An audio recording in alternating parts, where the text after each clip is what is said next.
Am I the only one who is scared that their hands are scheming against them? Me and my sister came up with this funny little thing we used to do, and now it legitimately freaks me out. Check this out.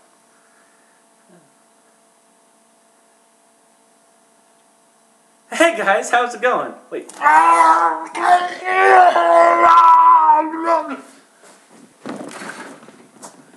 Whoops, I accidentally hit quite a bit of stuff there.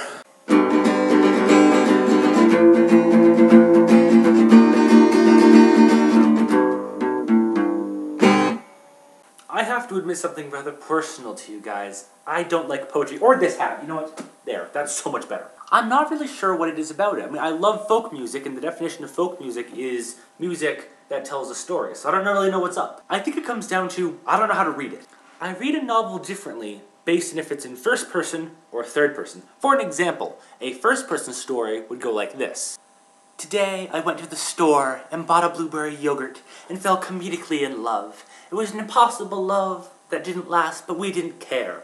Whereas a third-person story would be like, on a dreary Wednesday, freshly out of school, Sarah went to the store. She knew she wanted something, but she wasn't sure what.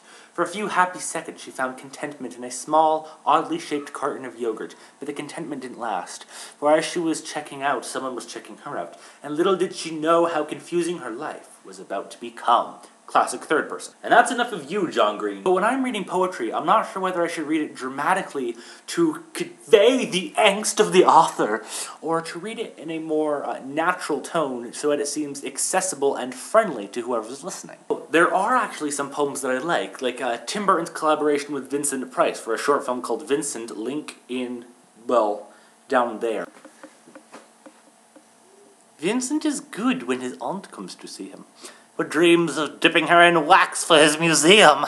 You're not Vincent Price, you're Vincent Malloy, and you're not possessed, you're a young little boy. I love that poem. Tim Burton is a genius. But as a whole, I find poetry very inaccessible. I'm working on fixing that, but I'm not really sure how. I personally found once I was writing books myself, I was able to understand what the author meant in his books more easily. So, I'm going to try my hand at some poetry. That's a pun because this poem is about my hand. An ode from my hand. It's a lonely life, being a hand. And unless you're another appendage, don't tell me you understand. I'm only ever used for grabbing utensils, like mouses and brushes and spoons, pen and pencils. There are other things I can do, like raising my hand in classes, catching coughs and sneezes, and wiping your nasty glasses. But overall, it's rather depressing, a meaningless life full of button pressing. There's another like I on the other side. He is a mirror of myself. His name is Left, and he's rather clumsy, and he usually needs help. Most times we meet, I give him a smack, expressing appreciation by giving a clap. It's wearily painful to live like this, with peace signs and hand waves, and making a fist. But it is the life of a hand. Thank you, thank you, thank you. I was brilliant. That's enough of you. Yes, you were just fine, hand. Go back to gesturing. And now, yes, you are fine with that gesture.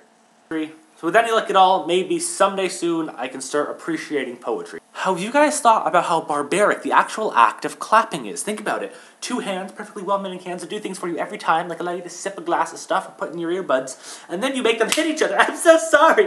I'm so sorry. Why'd you have to be so good? He's forcing us to hit ourselves. This is abuse. I'm a bit strange, and I've accepted it. And if you're still around, all 109 of you subscribers, I'm glad you accept me too. Bye, guys. No, I can do that better. Fare thee well, viewers. Bye, guys.